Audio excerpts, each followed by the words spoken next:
Friends, ఒక విత్తనం భూమిలో మొలకెత్తున్న క్రమంలో ఆ మొలకెత్తుతున్నప్పుడు ఎన్నో కీటకాలు, పురుగులు ఆ విత్తనాన్ని తినేయడానికి ప్రయత్నం చేస్తూ ఉంటాయి. వాటన్నిటినీ తట్టుకొని ఆ విత్తనం మొలకెత్తుతూ వస్తుంది. ఆ మొలకెత్తుల క్రమంలో కొన్ని పశువులు, మేకలు ఆ మొక్కను తినడానికి ప్రయత్నం చేస్తాయి. అయినా కూడా ఆ పశువులని ఆటంకం కలిగించేటువంటి వాటన్నిటిని కూడా ఎదుర్కొని ఆ మొక్క ఒక పెద్ద వృక్షంగా మార్చింది. అయితే ఆ మొక్క పెరిగే క్రమంలో ఏవైతే ఆటంకాలు చేసినాయో పశువులే కానీ, మేకలే కానీ, కీటకాలే కానీ, ఇవన్నీ కూడా ఆ పెద్ద వృక్షంలాగా మారిన తర్వాత ఆ వృక్షం నీడలో ఇవన్నీ కూడా జీవిస్తూ ఉంటుంది.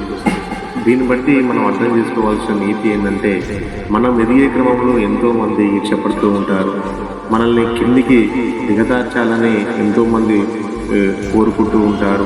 ఇవన్నీ కూడా మనం పట్టించుకోకుండా మన గోల్స్ పైన ఫోకస్ పెట్టి మన అనుకున్న లక్ష్యాన్ని మనం చేరుకుంటే, ఎవరైతే మన లక్ష్యానికి ఆటంకం కలిగించినో వాళ్ళందరూ కూడా మనకే సలాం చేసే రోజులు వస్తుంది. కాబట్టి మనం ఎదుగుతున్న క్రమంలో మన ఇంటి పక్కన వాడు, దూరపోడు ఎవరు కూడా మనం మంచి జరగాలని కోరుకోరు. కానీ మనము వీటన్నిటినీ వదిలేసి మన లక్ష్యం వైపు, మన గోల్ వైపు ప్రయాణిస్తే అందరూ కూడా నీకే సలాం పెట్టి